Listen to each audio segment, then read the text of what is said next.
Hello बच्चों, कैसे हो आप। मैं विजय अग्रवाल आप सभी का स्वागत करता हूं अपने इस यूट्यूब चैनल में। आज का टॉपिक है हम लोगों का solution of linear equation using inverse of matrix. इस इस टॉपिक में हम लोग सॉल्यूशन ऑफ लीनियर इक्वेशन कैसे करते हैं, मतलब कैसे किसी भी लीनियर इक्वेशन को सॉल्व कैसे करते हैं इनवर्स ऑफ मैट्रिक्स के थ्रू। और यहाँ पे हम लोग कंसिस्टेंस एंड इनकंसिस्टेंस के बारे में भी जानेंगे, ठीक है। बट सबसे पहले हम लोग लीनियर इक्वेशन सॉल्व कैसे करते हैं इसके बारे में जानेंगे, उसके बाद हम लोग कंसिस्टेंस और इनकंसिस्टेंस के बारे में बात करें, ठीक है ना। फिर भी मैं बता देता हूँ थोड़ा सा हिंट्स के जरिए कि कंसिस्टेंस क्या होता है। कोई भी लीनियर इक्वेशन नॉर्मली यदि सॉल्व हो जाता है, वहाँ से एक्स वाई या जेड दो वेरिएबल का हो या तीन वेरिएबल का हो, सॉल्व हो जाने के बाद एक्स वाई जेड का वैल्यू निकल जाता है, तो हम लोग उसको बोलेंगे कंसिस्टेंस। और वहाँ पे यदि एक्स वाई जेड का वैल्यू नहीं निकलता है नॉर्मल बात में, तो उसको हम लोग बोलेंगे इनकंसिस्टेंस। ओके, तो हम लोग सबसे पहले लीनियर इक्वेशन सॉल्व करने का प्रोसेस जानते हैं, उसके बाद हम लोग कंसिस्टेंस इनकंसिस्टेंस को डिटेल में पढ़ेंगे, ठीक है। चलिए लेट कर लेते हैं कि कोई तीन इक्वेशन है। लेट कोई तीन इक्वेशन है।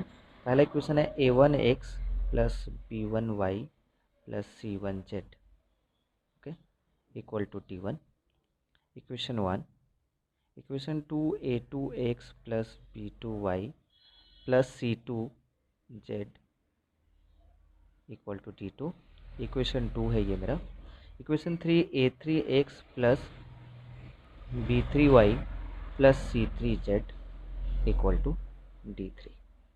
ये जो तीन इक्वेशन है, इस चीज़ को आप लोग को मैट्रिक्स का फॉर्म में लिखना पड़ेगा। ओके, सबसे पहले यहाँ पे तीन मैट्रिक्स बनाते हैं। और ये तीन मैट्रिक्स क्या क्या होगा, सबसे पहले मान लेते हैं ए एक मैट्रिक्स बनेगा। उसमें क्या होगा, coefficient of x y z, ठीक है ना। तो यहाँ पे क्या हो जाएगा, फर्स्ट रो में होगा a1 b1 c1। Second row में a2 b2 c2। Third row में a3 b3 c3। अच्छा, उसके बाद जो सेकेंड मैट्रिक्स होगा मेरा, वो वेरिएबल होगा, वेरिएबल का, उसमें एक्स वाई जेड होगा, ठीक है, कॉलम मैट्रिक्स। और थर्ड जो मैट्रिक्स मेरा बनेगा, बी एक मैट्रिक्स बनाते हैं जिसमें रहेगा d1 d2 d3, d1 d2 d3। If d1 d2 d3 are zero, then equation is called what, homogeneous equation, है ना। बताए हो इसके पहले भी। अब देखिए इस चीज़ को, ये तीन जो इक्वेशन है, यदि हम लोग a के साथ x का मल्टीप्लिकेशन कर देंगे, देख लीजिए, a के साथ जब x का मल्टीप्लिकेशन कर देंगे इक्वल टू b लिखेंगे, तो ये पूरा का पूरा इक्वेशन रिप्रेजेंट हो जाएगा ना।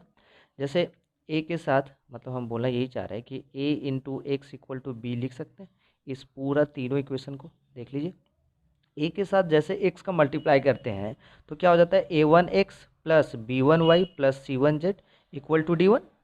ओके, उसी तरीके से सेकेंड इक्वेशन को रिप्रेजेंट करें, a2x plus b2y plus c2z equal to d2। तो इस पूरा तीन इक्वेशन को हम लोग तीन मैट्रिक्स में रिप्रेजेंट करने के बाद हम लोग मैट्रिक्स में ऐसे डिनोट करेंगे, ax इक्वल टू b। तो कोई भी इक्वेशन हो, सबसे पहले उसको आप मैट्रिक्स में कन्वर्ट कीजिए, मैट्रिक्स में पहले लिखिए और उसके बाद ax इक्वल टू b में लिख लेते हैं, ठीक है। इसके बाद क्या करेंगे, यहाँ पे आप लोगों को निकालना पड़ेगा ए का वैल्यू। ए का वैल्यू मतलब ए का डिटर्मिनेंट। इफ़ ए का determinant not equal to zero होता है तो लीनियर इक्वेशन सॉल्व होगा। मतलब ए जो है वो यदि नॉन सिंगुलर मैट्रिक्स है, तब जाके हम लोग लीनियर इक्वेशन निकाल सकते हैं।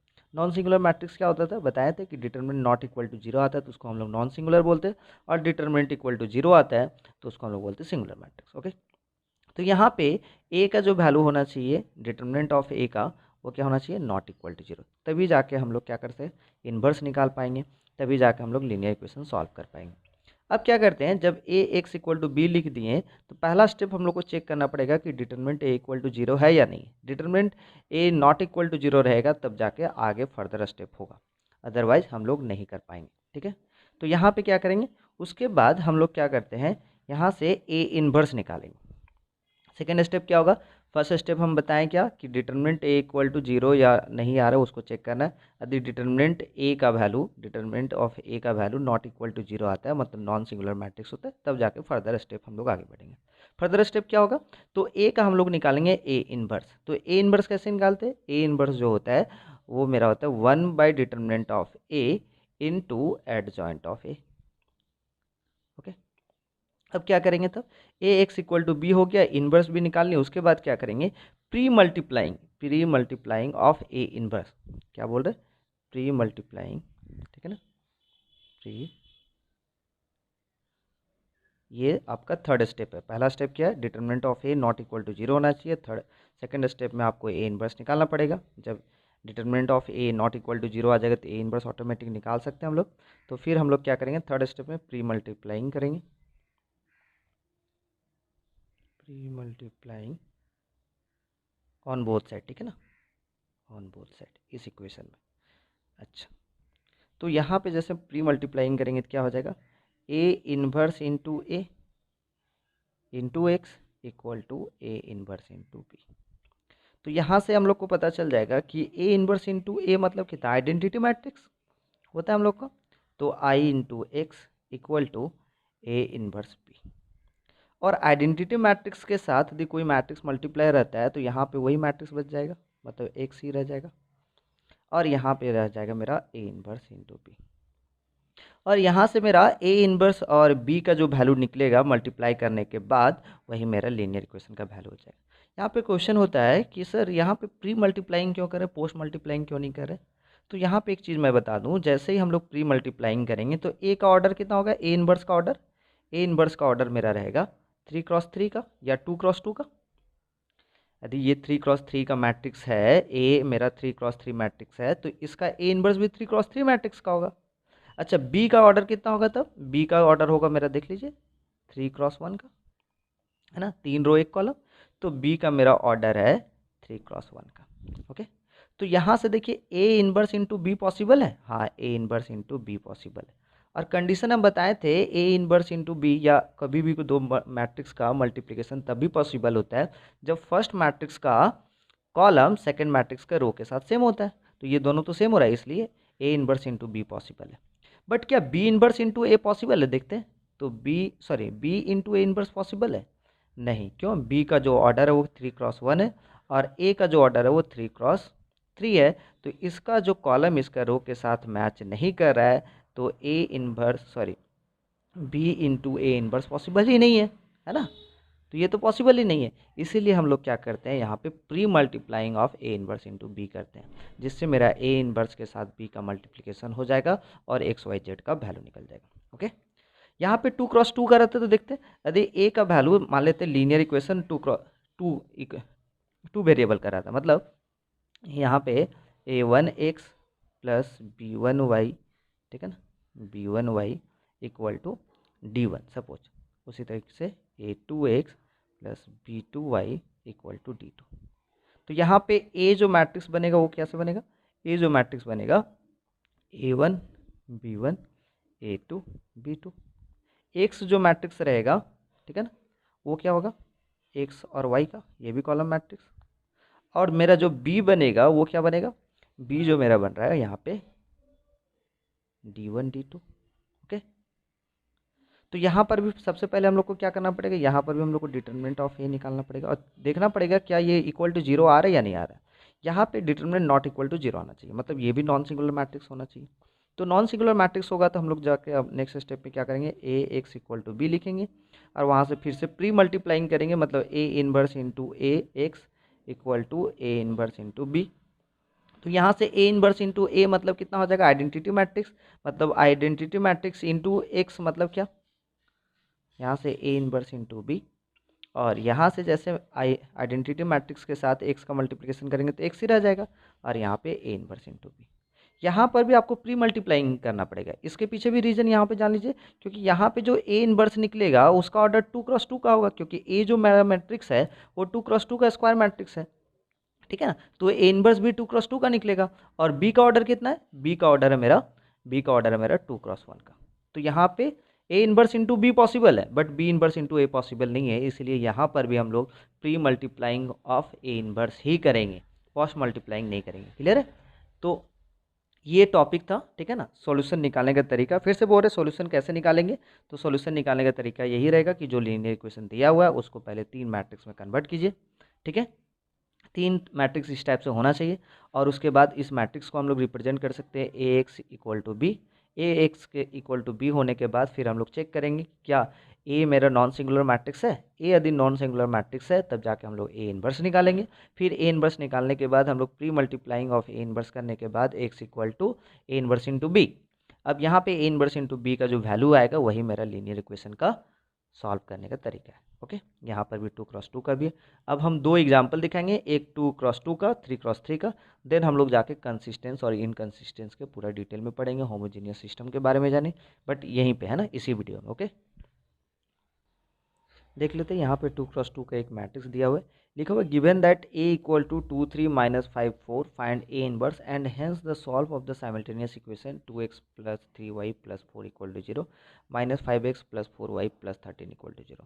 तो सबसे पहले ए इनवर्स निकालने के लिए यहाँ पे बोल रहा है, ठीक है ना। तो ए इनवर्स निकाल लेंगे, बट हम सबसे पहले लीनियर इक्वेशन के बारे में देख लेते हैं।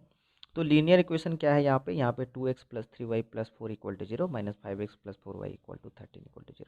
तो इस लीनियर इक्वेशन को आप ऐसे लिख सकते हैं 2x plus 3y equal to -4, equation number 1। Equation number 2 क्या हो जाएगा देख लेते हैं, -5x plus 4y equal to -13। Okay, equation 2। Okay, यहाँ पे वेरिएबल को एक तरफ, कांस्टेंट को एक तरफ कर दिया, तो ये दो इक्वेशन बन गया। तो यहाँ पे ए जो मैट्रिक्स बनेगा वो क्या बन जाता है, इससे यदि हम लोग निकालते हैं तो देखते हैं 2 3 -5 4। देखिए यही मैट्रिक्स मिल रहा है ना हम लोगों को, ठीक है। तो बाद में तो हम लोग को ए इनवर्स निकालना ही पड़ता है, इसीलिए पहले हम इक्वेशन देख लेते हैं कि इक्वेशन के साथ जो गिवन मैट्रिक्स है वो सेम आ रहा है या नहीं। सेम आ रहा है तो हम लोग को फिर ऊपर वाला को देखने की जरूरत नहीं, बाकी बात फर्दर जो प्रोसेस करते वही करेंगे। तो ए का वैल्यू मिल गया। अच्छा, एक्स का वैल्यू क्या मिल रहा है, तो एक्स का वैल्यू मेरा मिल रहा है एक्स वाई। अच्छा, बी का वैल्यू क्या मिल रहा है, तो बी का वैल्यू मिल रहा है मेरा -4 -13। ओके, तो लीनियर इक्वेशन को हम लोग कैसे रिप्रेजेंट करेंगे मैट्रिक्स में, A X into B, A into x equal to B, ठीक है। अब यहाँ पे हम लोग को सबसे पहले डिटर्मिनेंट ऑफ ए निकालना पड़ेगा, पहला स्टेप यही है। तो डिटर्मिनेंट ऑफ ए निकाल के देखते हैं क्या ये नॉन सिंगुलर मैट्रिक्स है या नहीं, ठीक है। तो डिटर्मिनेंट ऑफ ए देख लेते हैं। तो डिटर्मिनेंट ऑफ ए का वैल्यू क्या हो जाएगा यहाँ पे, 2 3 -5 4। देख लेते हैं 2 इंटू 4 कितना हो जाता है, डिटर्मिनेंट ऑफ ए निकाल रहे हैं, 2 इंटू 4 8, -5 इंटू 3 -15 प्लस 15, तो ये मेरा हो जाएगा कितना, 15 प्लस 8 23। तो नॉट इक्वल टू 0 मतलब नॉन सिंगुलर मैट्रिक्स। हाँ, आगे हम लोग प्रोसीड कर सकते हैं। तो यहाँ पे फिर हम लोग को क्या निकालना पड़ता है, सेकंड स्टेप क्या होता है, ए जैसे डिटर्मिनेंट ऑफ ए निकालते हैं तो सेकंड स्टेप हम लोग का होता है कि इनवर्स ऑफ ए निकालना है ना। तो इनवर्स ऑफ ए क्या होता है, बार बार हम बता रहे हैं, 1 by determinant of A into adjoint of A. मतलब सीधी सी बात है, यहाँ पे ए इनवर्स निकालने के लिए आपको एडजॉइंट ऑफ ए निकालना पड़ेगा। तो एडजॉइंट ऑफ ए जब 2x2 का निकालते हैं वो तो बहुत ईजी होता है ना। एडजॉइंट ऑफ ए जब 2x2 का निकालते हैं, 2x2 मैट्रिक्स का, वो तो बहुत ईजी होता है। क्या करते हैं, ये दोनों का इंटरचेंज होता है ना, ये 4 हो गया, ये 2 हो गया, और ये दोनों का साइन चेंज होता है। तो -5 का ये हो जाएगा 5 और ये 3 का हो जाएगा -3। तो देयरफॉर ए इनवर्स क्या हो जा रहा है, therefore A inverse equal to 1/23 into adjoint of A. Adjoint of A का वैल्यू कितना हो जाएगा, 4 -3 5 2। ए इनवर्स मिल गया। अब आ जाते हैं इक्वेशन में, ठीक है ना। तो इक्वेशन है मेरा A x equal to B, तो pre multiplying of A inverse करेंगे, ठीक है ना। नाउ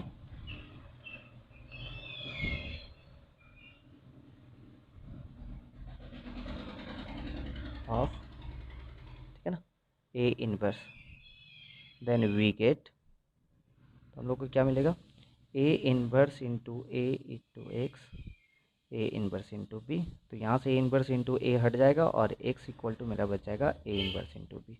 तो ए इनवर्स का वैल्यू क्या है, तो x equal to A inverse का वैल्यू 1/23, यहाँ पे 4 -3, ये 5 2, और बी का वैल्यू क्या है, तो बी का वैल्यू जो मेरा है वो है मेरा -4 -13, है ना, -4 -13। अब इसको हम लोग मल्टीप्लाई जैसे करेंगे तो x इक्वल टू 1/23, और यहाँ पे मल्टीप्लाई करते देख लेते हैं। तो यहाँ से मल्टीप्लाई करेंगे तो 4 के साथ -4 -16, -3 के साथ -13 मल्टीप्लाई करेंगे तो +39। ओके, उसी तरीके से 5 के साथ -4 का करेंगे तो -20, 2 के साथ -13 का करेंगे तो ये मेरा -26। दैट मीन्स ये सॉल्व होने के बाद मेरा जो आ रहा है x इक्वल टू, है ना, x इक्वल टू 1/23 और यहाँ पे -16 + 39 मतलब ये 23 ही रहेगा और ये -46। ठीक है, यहाँ पे हम दिखा दे रहे हैं, थोड़ा सा यहाँ पे देख लीजिए आप। तो हम लोग को पता चल गया कि x इक्वल टू मिला है मेरा 1/23 और यहाँ पे है मेरा 23 - 46। और हम लोग को पता है कि x भी क्या एक मैट्रिक्स है, दैट मीन्स x, y का। और ये 1/23 जैसे ही जाएगा तो यहाँ पे हो जाएगा 23 को 23 से डिवाइड देंगे तो 1 और 23 को सॉरी -46 को 23 से डिवाइड देंगे तो -2। अब ये दोनों तो इक्वल मैट्रिक्स हो गया। तो इक्वल मैट्रिक्स का क्या खासियत होता है, this one equal to this one और this one equal to this one. तो x equal to 1 and y equal to -2। तो इस तरीके से हम लोग यूजिंग मैट्रिक्स मेथड के जरिए हम लोग सॉल्व कर सकते हैं। यूजिंग इन्वर्स ऑफ मैट्रिक्स के जरिए हम लोग किसी भी लीनियर इक्वेशन को सॉल्व कर सकते हैं। ठीक है ना। तो ये 2x2 का हुआ। नेक्स्ट हम लोग चलते हैं 3x3 का कैसे रहता है। कोई भी 3x3 मैट्रिक्स जो बनता है या लीनियर इक्वेशन जो रहेगा 3 वेरिएबल को कैसे सॉल्व करते हैं, इसके बारे में हम लोग देखते हैं। ओके, देख लीजिए एक बार, इसको नोट करना है तो नोट कर लीजिए। और पहले 1 या 2 कुछ क्वेश्चन लेके खुद से कोई ना कोई बुक लेके, ठीक है ना, वहाँ से सॉल्व कीजिए। उसके बाद फिर 3x3 का वीडियो देखिए, कॉन्फिडेंस इससे मिलेगा आपको। इस क्वेश्चन में हम लोग आते हैं। यहाँ पे a equal to 1 to 1 -1 1 1 -3 1 then find a inverse. ठीक है, and hence solve the system of equation. ठीक है, सिस्टम ऑफ इक्वेशन ये दिया हुआ है। तो हम बताए थे जब 3 लीनियर इक्वेशन है या 2 लीनियर इक्वेशन हो तो लीनियर इक्वेशन को अब हम लोग मैट्रिक्स मेथड से सॉल्व कर रहे हैं। ठीक है, इनवर्स ऑफ मैट्रिक्स को यूज करके। तो सबसे पहले यहाँ पे 3 आपको मैट्रिक्स बनाना पड़ेगा, a, x और b। तो ए जो मैट्रिक्स है वो क्या है देख लेते हैं। ए जो मैट्रिक्स यहाँ पे 1 to 1 -1 1 1 1 -3 1, क्या यहाँ से जो मिल रहा है मैट्रिक्स ए का वो दोनों सेम है? सेम है तो ठीक है, और सेम नहीं है तो फिर थोड़ा सा दिक्कत है। और मगर ये जान के रखिएगा, हमेशा 100% केस जो रहता है, जितने भी सारे क्वेश्चन रहते हैं वहाँ पे ये जो ए दिया हुआ है यहाँ से जो ए का वैल्यू निकलेगा दोनों का सेम ही रहेगा, 100% रहता है। ठीक है ना। और नहीं रहेगा तो समझ लीजिए कि क्वेश्चन कहीं ना कहीं रॉन्ग है। ओके, तो देख लेते हैं ए का यहाँ से निकालते हैं। तो ए क्या दिया हुआ है यहाँ से यदि जब निकालते हैं तो देखते हैं यहाँ से 1 to 1 1 to 1 मैच कर रहे हैं, देख लीजिए 1 to 1 -1 1 1 -1 1 1। ठीक है ना, -1 1 1 और यहाँ से 1 -3 1 1 -3 1, हाँ है, पूरा मैच कर रहे हैं। एक्स क्या हो जाएगा मेरा, एक्स यहाँ से हो जाएगा XYZ कॉलम मैट्रिक्स, क्योंकि 3 रो है 1 कॉलम है इसलिए कॉलम मैट्रिक्स बोलते हैं। अच्छा, बी क्या हो जाएगा यहाँ से मेरा, बी का जो हो जाएगा ये भी कॉलम मैट्रिक्स होगा 404 का, 404 का। यहाँ पे 4 का भी वैल्यू यहाँ पे 0 रहता है, यहाँ पर भी 0 रहता है, तो ये जाकर होमोजीनियस इक्वेशन कहलाता है। ठीक है ना, बट होमोजीनियस तो है नहीं। तो यहाँ पे हम लोग को सबसे पहले क्या निकालना पड़ता है, ए एक्स बी चल गया है तो यहाँ पे इक्वेशन मिल गया मेरे को, a into x equal to B. उसके बाद सबसे पहले आपको निकालना पड़ेगा determinant of A. First step होता है डिटरमिनेंट ऑफ ए, देखना पड़ता है कि डिटरमिनेंट ऑफ ए मेरा 0 है या नहीं है। 0 नहीं हो तब जाकर लीनियर इक्वेशन सॉल्व होगा, मतलब नॉन सिंगुलर मैट्रिक्स होना चाहिए। तो देख लेते हैं डिटरमिनेंट ऑफ ए निकालते हैं, फिर इनवर्स ऑफ ए निकालेंगे। ठीक है ना, तो डिटरमिनेंट ऑफ ए क्या हो जाएगा, तो डिटरमिनेंट ऑफ ए निकालने के लिए ये 1 ये 2 ये 1, यहाँ पे -1 ये 1 ये 1, यहाँ पे 1 -3 1। ओके, तो यहाँ से जैसे डिटरमिनेंट निकालते हैं फर्स्ट रो के रिस्पेक्ट में जब सॉल्व कर देते हैं एक्सपेंड मेथड से। ठीक है ना, प्रॉपर्टीज नहीं लगा रहे हैं, डायरेक्ट हम एक्सपेंड मेथड के जरिए सॉल्व करें। तो 1 के रिस्पेक्ट में जब सॉल्व कर रहे हैं तो 1 का जो साइन होता है वो पॉजिटिव होता है। अब यहाँ पे देखते हैं 1 इंटू 1 1 -3 इंटू 1 -3 और यहाँ पे एक माइनस रहता है तो ये +3। ओके, 2 के रिस्पेक्ट में जब सॉल्व करते हैं तो 2 का जो साइन होता है वो माइनस होता है तो -2। अब ये फर्स्ट रो सेकंड कॉलम चला जाएगा, -1 के साथ 1 का मल्टीप्लिकेशन करेंगे तो -1 और इस 1 के साथ 1 का करेंगे तो -1। उसी तरीके से इस 1 का करते हैं तो 1 का जो साइन होता है ये पॉजिटिव होगा और यहाँ से जब हम लोग सॉल्व करेंगे तो ये मेरा मिल जाएगा, देख लेते हैं यहाँ पे। तो -1 इंटू -3 मतलब +3, 1 इंटू 1 -1 और जब सॉल्व करते हैं तो देखते हैं यहाँ से कितना होता है 1 इंटू ये 4 और यहाँ पे -2 इंटू -2 और यहाँ पे +1 इंटू 2। ओके, तो यहाँ से सॉल्व करेंगे तो ये 4 + 4 + 2 दैट मीन डिटरमिनेंट कितना हो जा रहा है 10, नॉन सिंगुलर मैट्रिक्स है ये। चलिए हम लोग तब अब क्या क्या निकालना पड़ेगा, ए इनवर्स निकालना पड़ेगा। तो ए इनवर्स निकालने के लिए जो फॉर्मूला होता है, ए इनवर्स मतलब होता है determinant of A into adjoint of A. यही दिक्कत है यार इंडिया में, ठीक है ना, बीच में सब्जी वाला का आवाज़ आएगा, कुत्ता का आवाज़ आएगा। चलिए ठीक है, कोई बात नहीं, उससे हमको लेना देना नहीं, इसी माहौल में पढ़ना पड़ता है, इसी माहौल में बड़ा होना पड़ता है, ठीक है। तो एडजॉइंट ऑफ ए निकालते हैं हम। तो एडजॉइंट ऑफ ए यहाँ पे हम डायरेक्ट निकाल रहे हैं, ठीक है ना। तो एडजॉइंट ऑफ ए डायरेक्ट हम निकाल रहे हैं। तो एडजॉइंट ऑफ ए कैसे निकालेंगे, डायरेक्ट मेथड से बताए थे कि हर एक एलिमेंट का कोफैक्टर निकाल देते हैं, और कोफैक्टर निकालने के बाद उसका ट्रांसपोज करते हैं ना। तो हम एक ही बार में निकाल दे रहे हैं जिससे दिक्कत ना हो।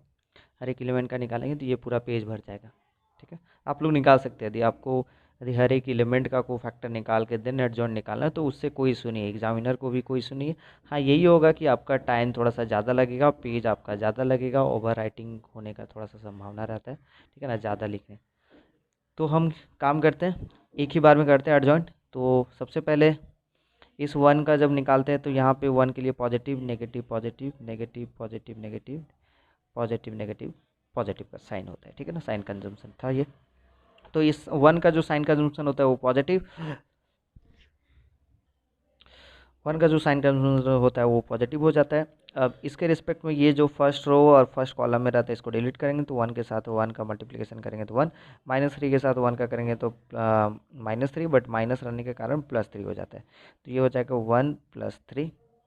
अच्छा, इस 2 का जो साइन होता है वो नेगेटिव होता है, ओके। यहाँ पे ये जो 2 है इसका साइन नेगेटिव होता है, ये first row second column delete हो जाएगा, -1 के साथ 1 करेंगे तो -1, इस 1 के साथ 1 करेंगे तो यहाँ पर भी 1 रहेगा, बट बीच में माइनस होता है इसलिए -1। इस 1 का जो साइन होता है वो पॉजिटिव होता है, ओके। तो यहाँ पे ये first row third column delete हो जाएगा, -1 के साथ 3 करेंगे तो 3, इस 1 के साथ 1 करेंगे तो 1, बट बीच में माइनस होता है इसलिए -1। इस यहाँ का इस जो एलिमेंट है इस -1 का, इसका जो साइन कंजम्पशन होता है वो नेगेटिव होता है, ओके, देख लेते हैं। और ये मेरा हो जा रहा है फर्स्ट कॉलम सेकंड रो। तो 2 के साथ 1 का करेंगे तो 2, और -3 के साथ 1 का करेंगे तो -3, बट +3 हो जाएगा, ठीक है। इस 1 का जो साइन कंजम्पशन होता है वो पॉजिटिव, ओके। तो यहाँ पे मेरा second row second column delete हो जाएगा, 1 के साथ 1 का करेंगे तो मेरा हो जाएगा 1, फिर इस 1 के साथ 1 का करेंगे तो -1, ओके। उसी तरीके से जब इस 1 का साइन कंजम्पशन लेते हैं तो ये भी नेगेटिव रहता है साइन कंजम्पशन इसका। तो यहाँ से ये सेकेंड रो थर्ड कॉलम चला जाएगा, 1 के साथ -3, 1 के साथ 2 मतलब यहाँ पे -2, ओके। अब हम लोग आ जाते हैं थर्ड रो का फर्स्ट एलिमेंट। थर्ड रो का फर्स्ट एलिमेंट ये 1 है, इसका साइन कंजम्पशन होता है पॉजिटिव। अब ये मेरा third row first column delete हो जाएगा, 2 के साथ 1 का करेंगे तो 2, 1 के साथ 1 का करेंगे तो -1। उसी तरीके से इस -3 का करेंगे तो -3 का जो साइन कन्वेंशन होता है वो नेगेटिव होगा यहाँ पे। और यहाँ पे ये third row second column delete होगा, 1 के साथ 1 का करते हैं तो 1, ठीक है। और थर्ड रो के साथ सेकंड कॉलम तो -1 के साथ 1 का करते हैं तो यहाँ पे +1, ओके। फिर इस 1 का साइन कन्वेंशन हो जाता है पॉजिटिव। और यहाँ पे मेरा थर्ड कॉलम डिलीट होगा, 1 के साथ 1 का करेंगे तो 1, 1 के साथ -2 का करेंगे तो ये सॉरी -1 के साथ 2 का करेंगे तो +2 यहाँ पे हो जाएगा, ओके। अब इस चीज़ को हम थोड़ा सा सिंप्लीफाई करके यहाँ पे लिखते हैं, देन फिर ट्रांसपोज करेंगे हम लोग, ओके। तो यहाँ पे 1 + 3 हो जा रहा है 4, -1 इंटू -1 -2, यहाँ पे हो जाएगा 2, 3 यहाँ पे भी हो जाएगा 2, ये हो जाएगा मेरा -5, ये मेरा हो जाएगा 0, ये माइनस ये +5, ओके, ये 1, ये हो जा रहा है -2, और ये 3, इसका ट्रांसपोज करना है। तो देयरफॉर हम लोग बोल सकते हैं कि एडजॉइंट ऑफ जो ए है दिस वन इक्वल टू, जैसे एडजॉइंट ऑफ ए निकाल रहे हैं यहाँ पे हम, तो एडजॉइंट ऑफ ए क्या मिल जा रहा है, इसका हम लोग ट्रांसपोज कर देंगे। तो फर्स्ट रो फर्स्ट कॉलम में तो 4 2 2, ओके। यहाँ पे हो जाएगा मेरा -5 0 5, और यहाँ पे 1 -2 3, ओके। ये हो गया मेरा adjoint of A. Therefore inverse of A मेरा निकाल जाएगा क्या, ए इन्वर्स इक्वल टू, यहाँ से ए इन्वर्स मेरा हो जाएगा 1/10, क्योंकि A inverse equal to determinant of A into adjoint of A. तो 1/10 इंटू दिस वन है ना, एडजॉइंट ऑफ ए। तो ए इन्वर्स चल गया 4 - 5 1, 2 0 -2 2 5 3, तो ए इनवर्स निकल गया यहाँ से। तो हम लोग नेक्स्ट स्टेप क्या करते हैं, नेक्स्ट स्टेप हम लोग को जो होता है, ये जो इक्वेशन है, ठीक है ना, इस इक्वेशन को हम लोग क्या करते हैं, pre multiplying of A inverse. ठीक है, चलिए हम लोग आगे बढ़ते हैं। यहाँ तक नोट डाउन कर सकते हैं या नहीं भी कर सकते, स्क्रीनशॉट ले सकते हैं। इक्वेशन था मेरा A into x equal to B, pre multiplying on both side A inverse से जैसे करते हैं हम लोग, तो मिल जाता है मेरा A inverse into A x, और यहाँ पे ए इनवर्स इंटू बी। और जैसे यहाँ पे ए इनवर्स के साथ ए का मल्टीप्लिकेशन करते थे, ये आइडेंटिटी मैट्रिक्स के साथ x A inverse into B, और ये आइडेंटिटी मैट्रिक्स एक्स के साथ मल्टीप्लाई करने के बाद एक्स ही मिलेगा, मतलब यहाँ पे ए इनवर्स इंटू बी। अब यहाँ पे मेरा ए इनवर्स का वैल्यू निकाले हुए हैं, ए इनवर्स का वैल्यू यहाँ पे निकाले हुए हैं, 1/10, 4 - 5 1, 2 0 - 2 2 5 3। ठीक है, तो यहाँ पे मेरा 1/10, यहाँ पे 4 - 5, उसके बाद 1 आया था, 2 0 - 2 आया था, 2 5 3। ओके, और b का मेरा वैल्यू क्या था, b का वैल्यू हम दिखाते रहे एक बार फिर से। b का वैल्यू मेरा 40, b का वैल्यू मेरा 404 है। ओके, तो यहाँ पे b का वैल्यू हम लिख लेते हैं 404। अब मल्टीप्लाई कर देते हैं यहाँ पे, तो x इक्वल टू ये 1/10। अब फर्स्ट रो के साथ फर्स्ट कॉलम, 4 के साथ 4 का मल्टीप्लिकेशन 16, -5 के साथ 0 का मल्टीप्लिकेशन 0, और 1 के साथ 4 का मल्टीप्लिकेशन 4। ये हो गया। अब आ जाते हैं सेकंड में, ठीक है ना, सेकंड रो के साथ इस कॉलम को 2 के साथ 4 का करेंगे तो ये हो जाएगा 8, 0 के साथ 0 0, -2 के साथ 4 का करेंगे तो ये हो जाएगा -8। उसी तरीके से यहाँ पे 2 के साथ 4 का करेंगे तो ये मेरा हो जाएगा 8, 5 के साथ 0 का करेंगे तो ये हो जाएगा 0, और 3 के साथ 4 का करेंगे तो ये हो जाएगा मेरा 12। दैट मीन्स यहाँ से हम लोग को मिल जा रहा है एक्स का, एक्स जो मैट्रिक्स था वो क्या था, x y z. Okay, this one equal to यहाँ से 1/10, और यहाँ से मेरा जो सॉल्व होगा 16 + 4 मतलब 20, 8 + 0 - 8 मतलब 0, 8 + 12 मतलब 20। ओके, तो यहाँ से मेरा क्या हो जा रहा है, जैसे 10 से डिवाइड देंगे तो x y z equal to 20 को 10 से डिवाइड देंगे तो ये मेरा हो जाएगा 2, 0 को 10 से डिवाइड देंगे तो 0, 20 को 10 से डिवाइड देंगे तो 2। देयरफॉर जो मेरा एक्स वाई जेड का वैल्यू होगा, x equal to 2, y equal to 0, and z equal to 2। ठीक है, एक दो क्वेश्चन हम अभी और सॉल्व करेंगे, मगर सबसे पहले हम लोग प्रॉपर्टीज़ थोड़ा सा जान लेते हैं, sorry consistence and inconsistence homogeneous के बारे में जान लेते हैं। उसके बाद हम लोग consistent and inconsistent of system क्या होता है, ठीक है ना।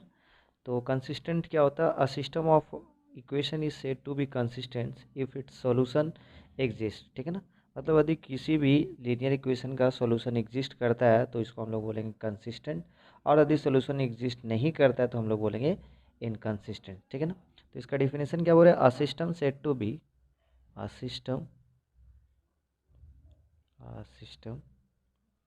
of equation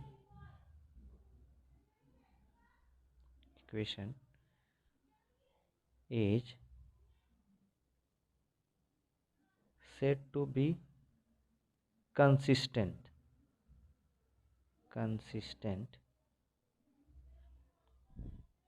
if its solution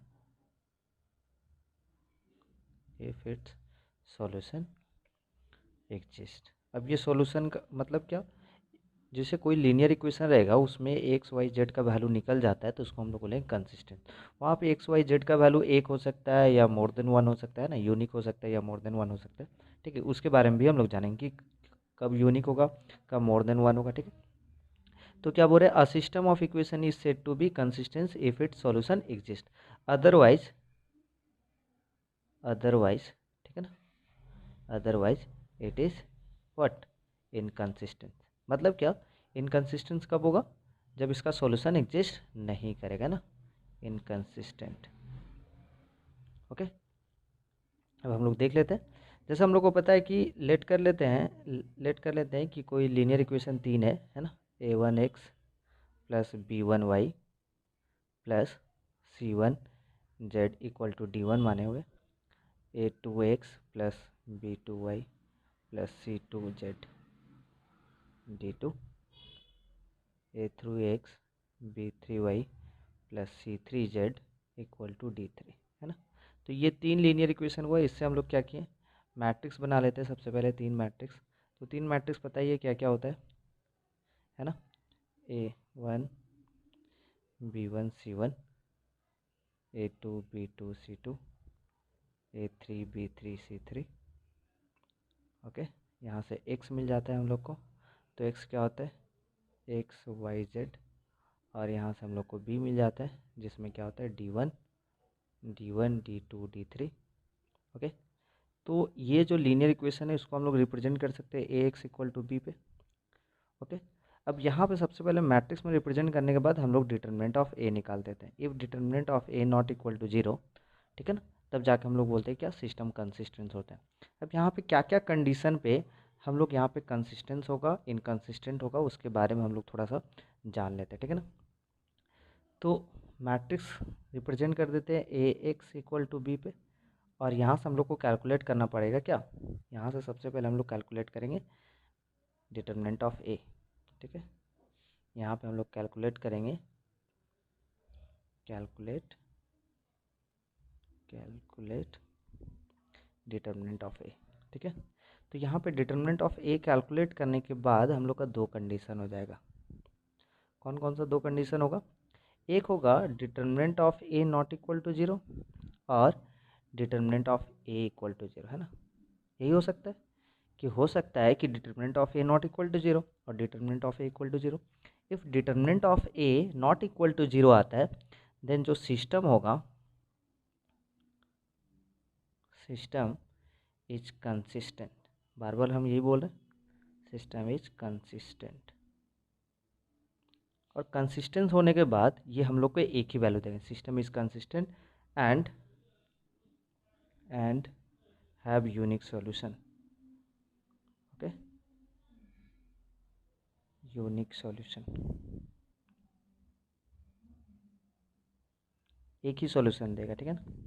और सॉल्यूशन कैसे मिलेगा हम लोग को, x equal to A inverse into B करके, है ना। चलिए देख लेते हैं। अब यहाँ पे जैसे ही determinant of A equal to zero आ रहा है, ठीक है ना, तो हम लोग को क्या करना पड़ेगा, यहाँ पे कैलकुलेट करना पड़ेगा। तब जाके यहाँ पे आपको कैलकुलेट करना पड़ेगा एडजॉइंट ऑफ बी। यहाँ पे determinant of A equal to zero आया, then calculate adjoint of A, sorry, ठीक है। अब एडजॉइंट ऑफ ए के साथ आपको फिर से कैलकुलेट करना पड़ेगा, क्या कैलकुलेट करना पड़ेगा आपको, calculate adjoint of A into B. Okay, अब ये जब कैलकुलेट कर लेते तो यहाँ पे दो कंडीशन बनता है हम लोगों का। कौन कौन सा दो कंडीशन, तो एक कंडीशन में आपका if adjoint of A into B not equal to zero आया, ठीक है, देन सिस्टम हो जाएगा इनकंसिस्टेंट, ठीक है ना। देन सिस्टम क्या होगा, देन सिस्टम इनकंसिस्टेंट। ओके, तो समझ में आ रहा है ना क्या करना पड़ेगा इनकंसिस्टेंट के लिए। इनकंसिस्टेंट कैसे चेक करेंगे, केवल determinant of A equal to zero आ गया तो आप मत समझ लीजिएगा कि सिस्टम इनकंसिस्टेंट। उसके बाद आपको एडजॉइंट ऑफ ए निकालना पड़ेगा। एडजॉइंट ऑफ ए निकाल के बी के साथ मल्टीप्लाई करना पड़ेगा, और मल्टीप्लाई करने के बाद देखना पड़ेगा क्या वो इक्वल टू जीरो आ रहा है या नहीं आ रहा है। इक्वल टू जीरो नहीं आता है, देन हम लोग बोलेंगे इनकंसिस्टेंस है। बट यदि इक्वल टू जीरो आ जा रहा है, मतलब क्या, if adjoint of A, sorry, adjoint of A into B equal to zero आया, तो यहाँ पे या तो इनकंसिस्टेंस हो सकता है या तो मेनी सॉल्यूशन हो सकता है, ठीक है ना। Then system may consistent, may be either consistent, और जब कंसिस्टेंट होगा तो यहाँ पे इन्फिनाइट मेनी सॉल्यूशन होगा, ठीक है ना। और क्या हो सकता है, इनकंसिस्टेंस भी हो सकता है। इस केस पे ज़्यादा हम लोग को न्यूमेरिकल नहीं बनता है। मगर इस केस पे तो हमेशा बनता है क्योंकि तभी लीनियर इक्वेशन सॉल्व होगा। और इस केस पे क्या होता है, हम लोग को चेक करने के लिए बोलता है कि सिस्टम इनकंसिस्टेंट हो रहा है या नहीं हो रहा है। ठीक है, तो हम लोग इस पर कुछ न्यूमेरिकल करेंगे और अभी हम लोग को पता चल जाएगा। ओके, क्वेश्चन में क्या लिखा हुआ है, examine the consistence of the system of equation. ठीक है ना, तो सबसे पहले ये जो दो इक्वेशन है, x plus 2y equal to 2 और दूसरा इक्वेशन है 2x plus 3y equal to 3। तो यहाँ से जैसे ही हम लोग लीनियर इक्वेशन में बनाते हैं तो ए इक्वल टू जो मेरा मैट्रिक्स बनेगा वो बन रहा है 1 2 2 3। अब हम लोग क्या करते हैं, सबसे पहले हम बताए थे कंसिस्टेंट चेक करने के लिए डिटरमिनेंट ऑफ ए निकालते हैं। तो देख लेते हैं डिटरमिनेंट ऑफ ए निकालने के बाद क्या आता है। तो डिटरमिनेंट ऑफ ए 1 2 2 3 सॉल्व करते देखते क्या होता है। 1 इंटू 3 3, 2 इंटू 2 4 मतलब -4, this one equal to -1। That means क्या कि determinant of A not equal to 0 आया। सो हम लोग बोल सकते हैं कि ये जो है मेरा A is non singular matrix, non singular matrix. जब नॉन सिंगुलर मैट्रिक्स है देयरफॉर हम लोग बोल सकते हैं कि ए इनवर्स एग्जिस्ट करेगा। ठीक है ना, देयरफॉर ए इनवर्स एग्जिस्ट करेगा, ए इनवर्स एग्जिस्ट। और जब ए इनवर्स एग्जिस्ट कर रहा है तो ये क्या होगा, इनकंसिस्टेंस होगा। ठीक है ना, हेंस यहाँ पे हम लिखते रहे हेंस। ठीक है ना, given system of equation is inconsistent, given system of equation is consistent. तो समझ में आ गया ना कि कैसे कंसिस्टेंट होगा, कैसे इनकंसिस्टेंट होगा। चलिए देख लेते हैं क्वेश्चन नंबर 2 पे क्या लिखा हो, test the consistency of the system of the equation. ठीक है, तो यहाँ पे इक्वेशन लिख लेते हैं पहले अच्छे ढंग से, 3x minus Y equal to 5 और दूसरा इक्वेशन है 6x minus 2y equal to 3। तो यहाँ पे क्या होगा, सबसे पहले ए एक निकाल लेते हैं। तो ए निकालने के बाद क्या हो जा रहा है, ए निकालने के बाद मेरा हो जा रहा है 3 माइनस 1 6 माइनस 2। तो डिटरमिनेंट ऑफ ए निकालना पड़ता है, तो डिटरमिनेंट ऑफ ए यहाँ पे निकाल देते हैं। तो determinant of A 3 minus 1 6 minus 2। जब इसको सॉल्व करने के बाद देखते हैं कितना होता है। तो डिटरमिनेंट ऑफ ए क्या हो जा रहा है, 3 into minus 2 minus 6, 6 into minus 1 minus 6 plus 6 मतलब दिस वन इक्वल टू 0। तो डिटरमिनेंट ऑफ ए जैसे 0 आ जाता है तो हम लोग डायरेक्ट इसको इनकन्सिस्टेंट नहीं बोल पाएंगे। ठीक है ना, हम लोग को सबसे पहले क्या करना पड़ेगा, फिर एडजॉइंट ऑफ ए निकालना पड़ेगा, है ना। तो एडजॉइंट ऑफ ए निकाल लेते हैं, देख लेते हैं। तो एडजॉइंट ऑफ, ठीक है ना, एडजॉइंट ऑफ ए निकालते हैं। जैसे determinant of A equal to 0 आ गया तो हम लोग क्या करना पड़ेगा, एडजॉइंट ऑफ ए निकालना पड़ेगा। ठीक है ना, तो एडजॉइंट ऑफ ए मतलब क्या हो जाता है, डायरेक्ट हम लोग निकाल देते हैं। 2 क्रॉस 2 का एडजॉइंट क्या होता है, ये दोनों का इंटरचेंज करते हैं। मतलब यहाँ पे -2 यहाँ पे 3 और ये दोनों का साइन चेंज, ये -6 हो जाएगा, ये +1। अच्छा, एडजॉइंट ऑफ ए के बाद हम लोग निकालते हैं क्या, बी। तो बी का वैल्यू कितना है, बी का वैल्यू कितना, 5 3 है ना। तो बी का वैल्यू है मेरा 5 3। और हम लोग क्या करते हैं, एडजॉइंट ऑफ ए के साथ, एडजॉइंट ऑफ ए के साथ बी का मल्टीप्लाई करते हैं और ये वाला चेक करते हैं ये 0 आ रहा है या नहीं आ रहा है। इफ़ नॉट इक्वल टू 0 आएगा देन हम लोग सिस्टम बोलेंगे इनकन्सिस्टेंट हो रहा है ना। अभी हम थोड़ा देर पहले ही वीडियो में बता चुके हैं कि if determinant A equal to 0 आ रहा है, डिटरमिनेंट ए इक्वल टू 0 आ रहा है तो हम लोग कैलकुलेट करेंगे एडजॉइंट ऑफ ए। और एडजॉइंट ऑफ ए कैलकुलेट करने के बाद फिर हम लोग कैलकुलेट करेंगे adjoint of A into B. If adjoint of A into B not equal to 0 आया तभी जाकर हम लोग बोलेंगे कि सिस्टम क्या है, इनकन्सिस्टेंट है। तो चलिए देख लेते हैं adjoint of A into B क्या हो रहा है, 0 आ रहा है या नहीं आ रहा है, मतलब 0 मैट्रिक्स आएगा या नहीं आ रहा है। तो एडजॉइंट ऑफ ए का वैल्यू है मेरा -2 1 -6 3। इसके साथ जब हम बी का मल्टीप्लाई करें 5 और 3 का तो देखते हैं क्या आ रहा है। तो यहाँ पे -2 के साथ 5 का मल्टीप्लिकेशन कितना हो जाएगा, -5, -2 के साथ -5 का मल्टीप्लिकेशन -10 और ये 1 के साथ 3 का मतलब +3। उसी तरीके से -6 के साथ ये -30। ठीक है ना, और 3 के साथ 3 का करेंगे तो 9। तो ये जो मेरा मैट्रिक्स मिल रहा है वो क्या मिल रहा है, -7 और -21। ठीक है ना, तो ये तो मेरा 0 मैट्रिक्स नहीं मिल रहा है ना, not equal to 0 matrix. That means ये क्या होगा, सिस्टम इनकन्सिस्टेंट।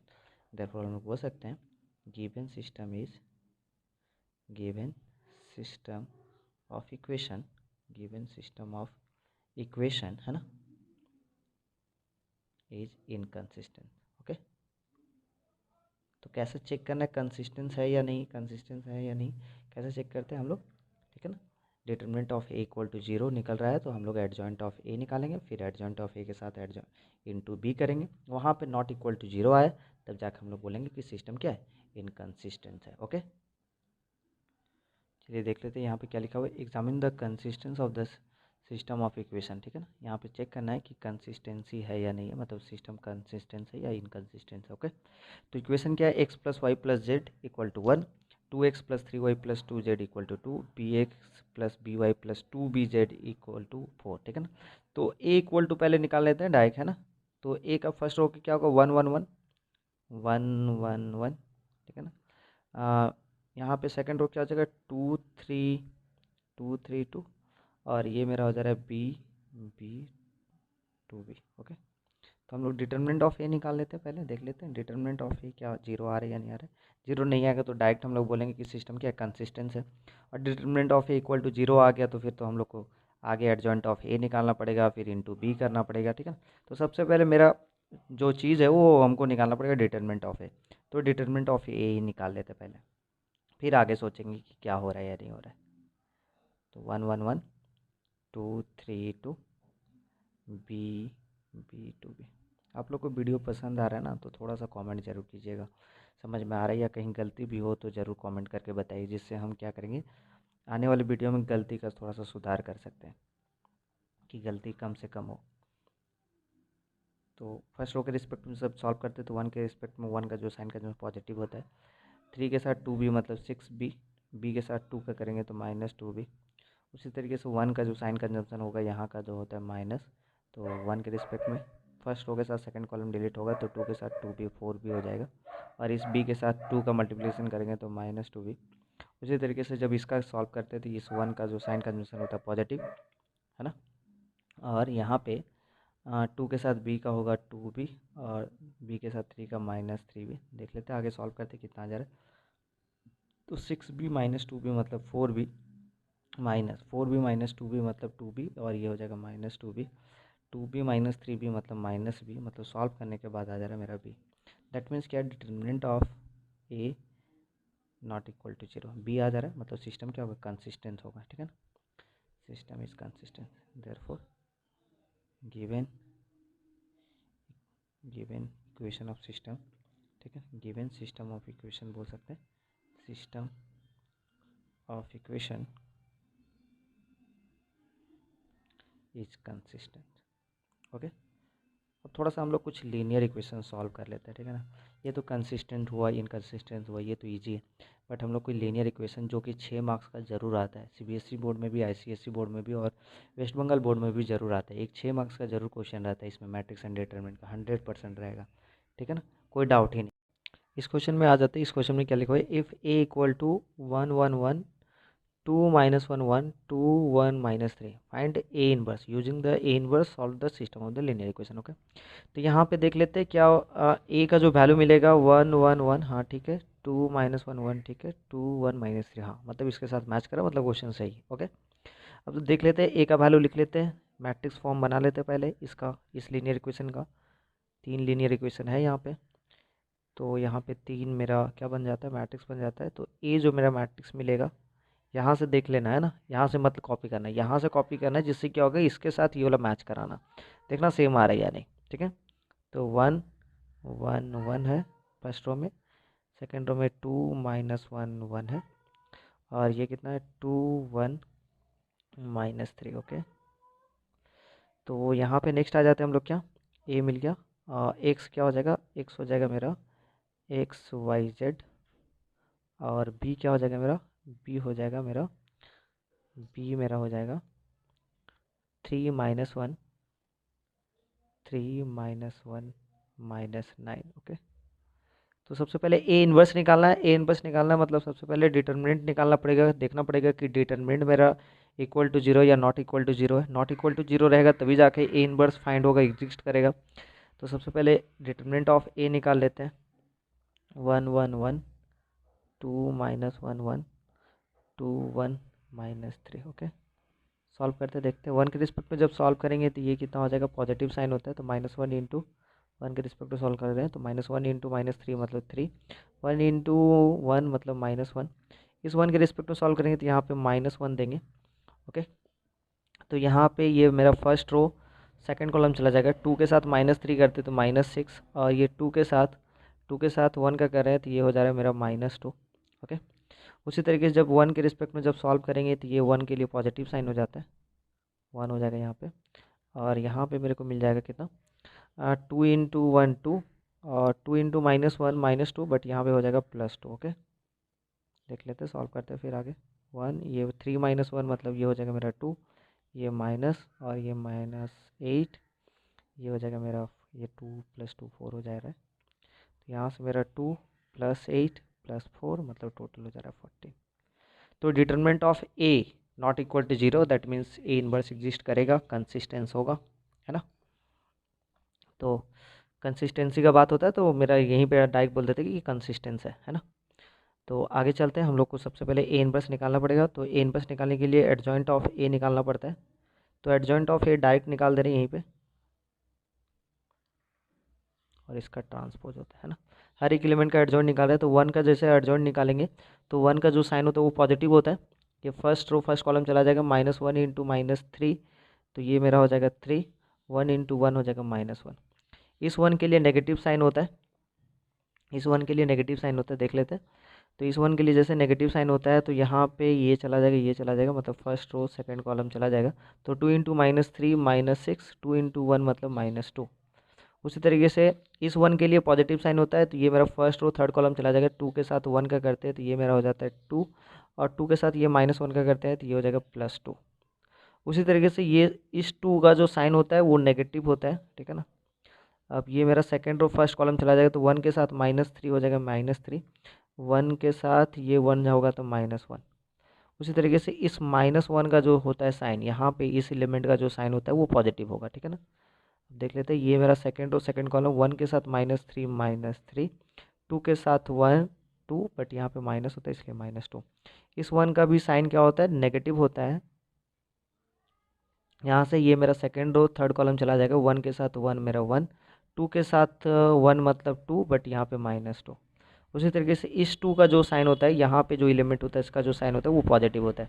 तो ये मेरा थर्ड रो फर्स्ट कॉलम चला जाएगा तो 1 के साथ 1 करेंगे तो 1, -1 के साथ 1 करेंगे तो -1 +1 हो जाएगा यहाँ पे। ओके, इस 1 का जो साइन होता है नेगेटिव होता है यहाँ पे। अब ये मेरा थर्ड रो सेकंड कॉलम चला जाएगा, 1 के साथ 1 करते हैं तो 1, और 2 के साथ 1 करते हैं तो ये -2, ठीक है ना। उसी तरीके से जब इस 1 के रिस्पेक्ट में जब हम लोग सॉरी इस -3 का जो होता है वो साइन होता है पॉजिटिव, -3 मतलब यहाँ का एलिमेंट का जो साइन होता है वो पॉजिटिव होता है। ये मेरा थर्ड रो थर्ड कॉलम चला जाएगा, 1 के साथ -1 करते तो -1, 2 के साथ 1 करते तो -2, ठीक है ना। अच्छा, यहाँ पे हम लोग आगे जब बढ़ते हैं तो इसको जब सॉल्व करते हैं देयरफॉर हम लोग को एडजॉइंट ऑफ ए जो मिल रहेगा, ठीक है ना। एडजॉइंट ऑफ ए की बार में हम यहाँ पे सॉल्व करने के बाद इसका ट्रांसपोज कर देंगे। तो 3 - 1 मतलब 2, -6 -2 -8 +8, और ये 4, यहाँ पे -3 -1 -4 +4, -3 इंटू -5, 1 इंटू -2 मतलब 1 -2 मतलब -1 +1, और ये हो जा रहा है मेरा 2, ये हो जा रहा है 1, क्योंकि 1 -2 मतलब -1, बाहर में माइनस है, ये -3। इसका ट्रांसपोज करना है तो ये मेरा फर्स्ट रो फर्स्ट कॉलम में 2 8 4 में बदल जाएगा। 4 -5 1 है तो यहाँ पे हो जाएगा 4 -5 1, और ये 2 1 -3 2 1 -3। ओके, तो मेरा एडजॉइंट ऑफ ए निकल गया। देयरफॉर इन्वर्स ऑफ ए क्या हो जाता है मेरा, यहीं पे निकाल लेते हैं। इन्वर्स ऑफ ए मेरा हो जाता है, देयरफॉर ए इन्वर्स जो हो जाएगा मेरा, determinant of A 1 / determinant of A into adjoint of A होता है ना।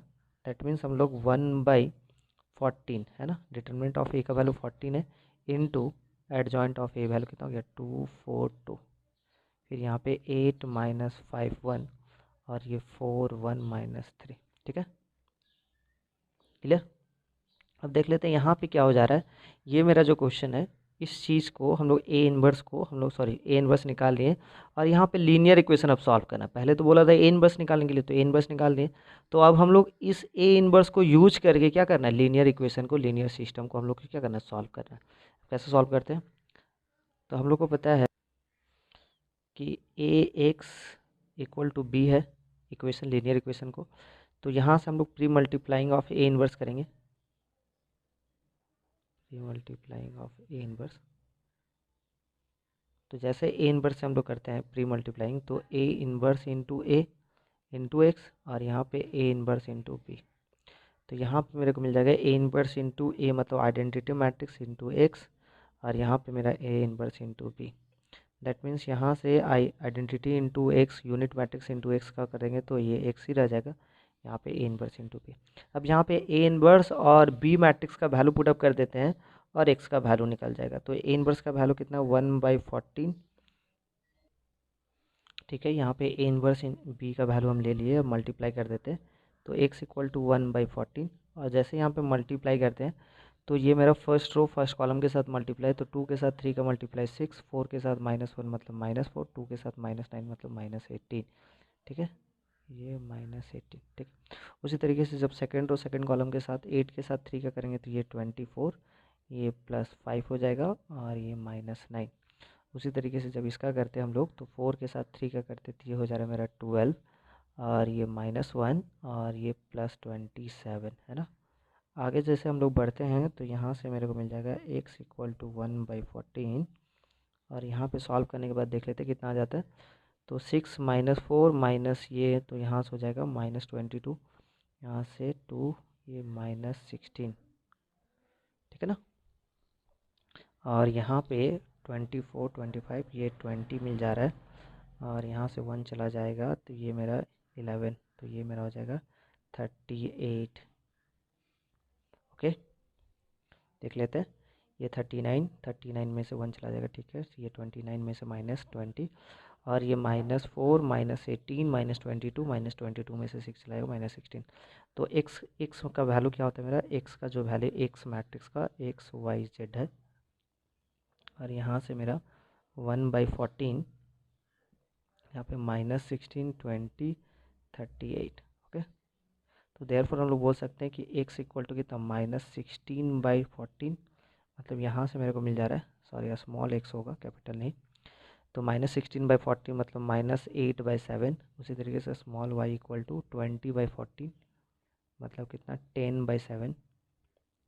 और जैसे z का वैल्यू निकालते हैं तो ये 38/14 है ना, तो यहाँ पे कितना हो जाएगा, 19/7। This one is the answer linear equation का। ओके, क्वेश्चन में हम लोग आ जाते हैं, यहाँ पे क्या लिखा हुआ देख लेते हैं। If a equal to 2 3 10 4 -6 5 6 9 -20 find a inverse using a inverse solve the system of the equation. Okay, that means क्या, जब इस सिस्टम ऑफ द इक्वेशन को हम लोग को सॉल्व करना है तो यहाँ से हम लोग को एक मैट्रिक्स फॉर्म में बनाना पड़ेगा। यहाँ पे जो मैट्रिक्स ए दिया हुआ और यहाँ से जो मेरे को मैट्रिक्स, तीन तो मैट्रिक्स मिलता है ना, ए बी एक्स मिलता है। यहाँ का जो ए मिलेगा वो जो ए रहेगा इस ए के साथ इक्वल रहेगा हमेशा। ठीक है ना, जब भी रहेगा, और ऐसा नहीं रहता समझिए क्वेश्चन रॉन्ग है। तो देख लेते हैं यहाँ से मेरा ए का वैल्यू क्या मिल रहा है, इसको जब सॉल्व करते हैं तो ए का वैल्यू मिल जा रहा है 2 3 10। देख लीजिए 2 3 10, देखिए 2 3 10 सेम है ना।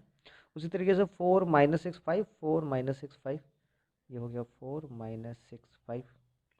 उसके बाद 6 9 -20 6 9 -20। एक्स का वैल्यू क्या हो जाएगा, एक्स का जो वैल्यू मिलेगा, एक्स जो मैट्रिक्स रहेगा उसका वैल्यू हो जाएगा 1/x 1/y 1/z। और यहाँ से जो बी का जो वैल्यू मिलेगा वो मेरा हो जाएगा 412 412। ओके, अब हम लोग क्या करते हैं, यहाँ से सबसे पहले ए इनवर्स निकालने के लिए बोला, ए इनवर्स निकालने के लिए हम लोग सबसे पहले डिटरमिनेंट ऑफ ए निकालेंगे। If determinant of A not equal to 0 आता है तब जाके ए इनवर्स एग्जिस्ट करेगा, देख लेते हैं। तो डिटरमिनेंट ऑफ ए निकाल लेते हैं, तो डिटरमिनेंट ऑफ ए मेरा हो जाएगा 2 3 10 4 -6 5 6 9 -20। ओके, सॉल्व करना स्टार्ट करते हैं यहाँ पे। तो 2 के रिस्पेक्ट में जैसे सॉल्व करेंगे यहाँ पे, तो 2 के रिस्पेक्ट में जैसे सॉल्व करते हैं -6 इंटू -20 -6 इंटू -20 कितना हो जाएगा आपका 120, और 2 का साइन पॉजिटिव होता है ना। और 9 इंटू 5 -45। उसी तरीके से 3 का जो साइन होगा वो -3, और यहाँ पे ये चला जाएगा 4 इंटू -20 हो जाएगा -80, और -6 इंटू 5 मतलब -30। उसी तरीके से जब 10 का रिस्पेक्ट में सॉल्व करते हैं तो 10 का साइन होता है पॉजिटिव, तो +10, और ये 4 इंटू 9 36 माइनस 6 इंटू 6 -36 +36। ओके, देख लेते हैं आगे क्या हो जाता है। तो 2 इंटू 120 -45 मतलब हो जा रहा है मेरा 75। उसी तरीके से -3 इंटू -80 -30 मतलब -110। ओके, उसी टाइप से ये हो जा रहा है मेरा 10 इंटू 72। ओके, तो यहाँ से सॉल्व कर लेते हैं, तो ये 150 हो जा रहा है, और माइनस माइनस प्लस हो जाएगा, ये 330 हो जा रहा है, और ये हो जा रहा है 720। ये टोटल सॉल्व करना है 150, 330, ये हो जा रहा है मेरा 1150, हाँ 1200। ओके, ये 1200। तो डिटर्मिनेंट ऑफ ए मेरा हो गया 1200, मतलब नॉट इक्वल टू 0, मतलब यहाँ से मेरा ए इनवर्स निकलेगा। तो ए इनवर्स निकालने का तरीका क्या होता है, हम लोग को सबसे पहले एडजॉइंट ऑफ ए निकालना पड़ता है। तो एडजॉइंट ऑफ ए भी निकालना पड़ेगा हम लोग को, एडजॉइंट ऑफ ए, चलिए देख लेते हैं। तो एडजॉइंट ऑफ ए इसका निकाल रहा है, तो यहाँ पे एक बार में निकाल लेते हैं हर एक एलिमेंट का कोफैक्टर, क्योंकि एडजॉइंट निकालने के लिए हम लोग को हर एक एलिमेंट का कोफैक्टर निकालना पड़ता है। तो चलिए देख लेते हैं, और कोफैक्टर निकाल के ट्रांसपोज करते हैं। तो 2 का कोफैक्टर कितना हो जाएगा, first row first column delete होगा, और ये हो जाएगा मेरा -6 इंटू -20, तो ये हो जाएगा -120, और 9 इंटू 5 -40, ठीक है ना, सॉरी ये प्लस हो जाएगा, -6 इंटू -20 + 120 -45। ओके, और 2 का साइन होता है पॉजिटिव। उसी तरीके से जब 3 का लेते हैं तो 3 का साइन होता है नेगेटिव, तो यहाँ पे माइनस ले लिया, और इसका जो होगा यहाँ पे 4 इंटू -20, तो ये हो जाएगा -80। ओके, 6 इंटू 5 -30, है ना। उसी तरीके से अब जब 10 के रिस्पेक्ट में सॉल्व करें तो 10 का जो साइन होता है वो पॉजिटिव होता है, तो 4 इंटू 9 36, और 6 इंटू -6 हो जाएगा मेरा 36, है ना, +36। उसी तरीके से आ जाता है सेकेंड रो, तो इसका साइन जो होता है वो नेगेटिव होता है, और यहाँ पे ये सेकेंड रो फर्स्ट कॉलम हट जाएगा, तो 3 इंटू -20, 3 इंटू -20 -60, और 9 इंटू 10 तो 90 -90। उसी तरीके से इसका जो साइन होता है वो पॉजिटिव होता है, तो 6 का जो साइन होगा वो पॉजिटिव होगा। सेकेंड रो सेकेंड कॉलम हट जाएगा, तो 2 के साथ -20 करते हैं तो ये हो जाएगा -40, और 6 के साथ 10 करते हैं तो -60 हो जाएगा यहाँ पे। अच्छा, उसी तरीके से इसका जो साइन होता है वो मेरा हो जाएगा नेगेटिव, और 5 का रिस्पेक्ट मतलब 5 के रिस्पेक्ट में जब सॉल्व करते हैं मतलब सेकेंड रो थर्ड कॉलम, तो 2 के साथ 3 का करते हैं तो ये हो जा रहा है 18, और 6 के साथ 3 कर रहे हैं तो ये भी 18, मतलब 18 -18 ये हो जाएगा 0। ठीक है, उसी तरीके से जब यहाँ पे हम लोग सॉल्व कर रहे हैं 6 के रिस्पेक्ट में पॉजिटिव साइन होगा, और यहाँ पे फर्स्ट कॉलम थर्ड रो हट जाएगा, तो 3 इंटू 5 मेरा 15, और -6 इंटू 10 +60, है ना, मतलब ये 75 आ जाएगा यहाँ पे। 9 का जो साइन होता है वो नेगेटिव होता है, और ये थर्ड रो सेकंड कॉलम हट जाएगा, तो 2 इंटू 5 मेरा 10, 2 इंटू 5 मेरा 10, 4 इंटू 5 -40। ओके, उसी तरीके से इसके रिस्पेक्ट में जब करते हैं तो ये पॉजिटिव होता है, 2 के साथ -6 का करेंगे तो -12, और 4 के साथ 3 का करेंगे तो ये भी -12। ओके, तो यहाँ पे मेरा क्या मिल जाएगा, तो एडजॉइंट ऑफ ए जब हम सॉल्व कर रहे हैं, ठीक है ना, तो यहाँ पे ये वाला चीज़ सॉल्व करके लिख लेते हैं, यहाँ पे ट्रांसपोज होगा, तो ये मेरा 120 -45 75, ठीक है, और ये 110, अच्छा ये 72, नेक्स्ट ये आ जा रहा है कितना, -150 + 150 150, ये -100, और ये 0। उसी तरीके से ये हो जा रहा है 60 75, और ये +30, और ये -24। इसका ट्रांसपोज करना है, तो ट्रांसपोज करने के बाद क्या आ जाता है देख लेते हैं। फर्स्ट रो फर्स्ट कॉलम में 75 110, ये 72। ओके, और यहाँ पे हो जाएगा 150 -100, और ये 0। यहाँ पे फिर से 75 हो जाएगा, थर्ड रो जो है थर्ड कॉलम में बन जाएगा, ये 30, और ये -24। दिस वन इज़ मेरा एडजॉइंट ऑफ ए निकला, है ना। तो यहाँ से मेरा एडजॉइंट ऑफ ए निकल गया, ठीक है, डिटर्मिनेंट ऑफ ए निकल गया 1200, तो ए इनवर्स निकाल देते हैं यहाँ से। ठीक है, ए इनवर्स क्या हो जाएगा, 1/1200 इंटू दिस वन, है ना, इनवर्स ऑफ ए से ए इनवर्स क्या हो जाता है, determinant of A into adjoint of A. Therefore हम लोग बोल सकते हैं ए इनवर्स जो मेरा निकल रहा है 1/डिटर्मिनेंट ऑफ ए मतलब 1200 आया था, और एडजॉइंट ऑफ ए का वैल्यू जो मेरा था फर्स्ट फर्स्ट मेरा जो था, फर्स्ट रो 75 150 75, ठीक है ना, 75 150 75, ओके। और फिर सेकेंड रो जो था मेरा 100, ठीक है ना, सेकेंड रो मेरा था 100, ठीक है, 110 माइनस 130, यहाँ पे मेरा ए इनवर्स निकल गया, ओके। अब हम लोग को ये ए इनवर्स को हेल्प लेके हम लोग को क्या करना है, मैट्रिक्स को सॉल्व करना है, लीनियर इक्वेशन को सॉल्व करना है। तो लीनियर इक्वेशन क्या है मेरा, A x equal to B, है ना। तो जैसे हम लोग pre multiplying of A inverse करेंगे, लिख लेते हैं यहाँ पे प्री मल्टीप्लाइंग, है ना, of A inverse on both side, ठीक है। तो हम लोग को क्या मिल जाता है, ए इनवर्स इंटू ए एक्स और यहाँ पे ए इनवर्स इंटू बी। तो ए इनवर्स इंटू ए मतलब होता है आइडेंटिटी मैट्रिक्स, और यहाँ से मेरा ए इनवर्स इंटू बी, तो आई इंटू एक्स मतलब मेरा हो गया एक्स, और यहाँ पे ए इनवर्स इंटू बी, ठीक है ना। और एक्स का मेरा मैट्रिक्स का वैल्यू क्या है देख लेना, 1/x 1/y 1/z, ओके।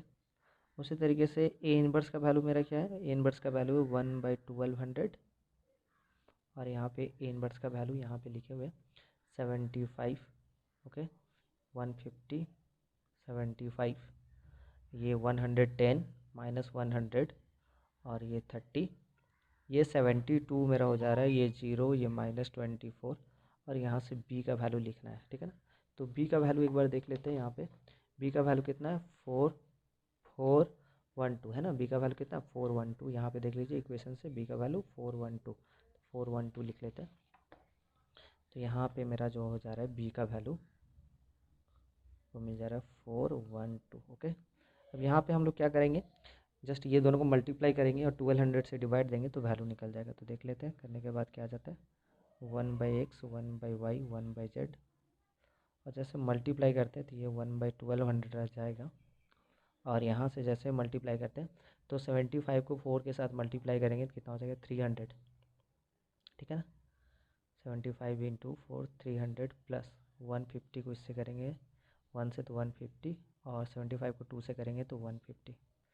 उसी तरीके से 110 को 4 से करेंगे तो ये मेरा हो जाएगा 440, ये माइनस 100, और ये हो जाएगा 30 को इससे करेंगे तो 60। उसी तरीके से 72 को जब 4 से करेंगे तो देख लेते कितना आ जाए, 2 4 जाए 8, और ये हो जाएगा मेरा 7 4 जाए 28, ओके। और 0 से करते हैं तो ये +0, माइनस इससे करेंगे तो ये हो जाएगा मेरा -48, ठीक है ना। देख लेते हैं क्या हो जाता है फिर। तो यहाँ से अब मेरा हो जा रहा है क्या 1/x 1/y और 1/z, this one equal to, जब इसको सिंप्लीफाई करते तो 1/1200, है ना। और यहाँ से कितना हो जा रहा है 300 150, और 150 ये हो जाएगा मेरा 600, और ये मेरा हो जाएगा 500 में से 100 चला जाएगा, ये 400।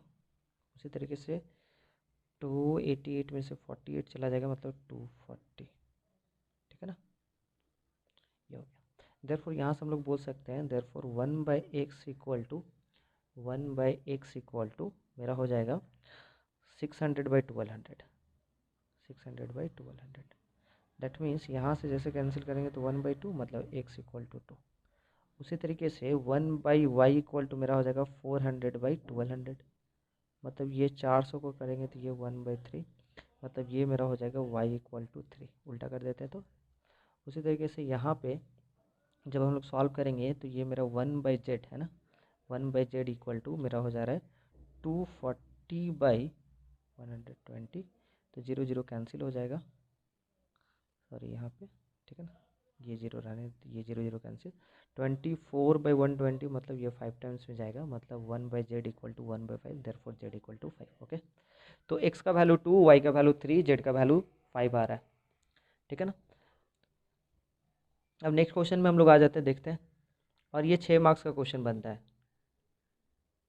इस क्वेश्चन में देख लेते हैं क्या लिखा हुआ है, आप डिटरमाइन द प्रोडक्ट ऑफ, मतलब ये दोनों मैट्रिक्स का प्रोडक्ट निकालना है, and then use to solve the system of the equation. फिर हम लोग को क्या करना है, पहले प्रोडक्ट निकालने के बाद इस सिस्टम को सॉल्व करना है, मतलब एक्स वाई जेड का लीनियर इक्वेशन का वैल्यू निकालना है, ठीक है ना। तो सबसे पहले हम इस लीनियर इक्वेशन को मैट्रिक्स फॉर्म में कन्वर्ट कर लेते हैं, ठीक है ना। तो जैसे मैट्रिक्स फॉर्म में कन्वर्ट करते हैं तो ए इक्वल टू क्या हो जाएगा, ए इक्वल टू यहाँ से हो जाएगा 1 माइनस 1 1, है ना। जब भी इस टाइप से दिया हो पहले इसको मैट्रिक्स फॉर्म में कन्वर्ट करना जरूरी होता है।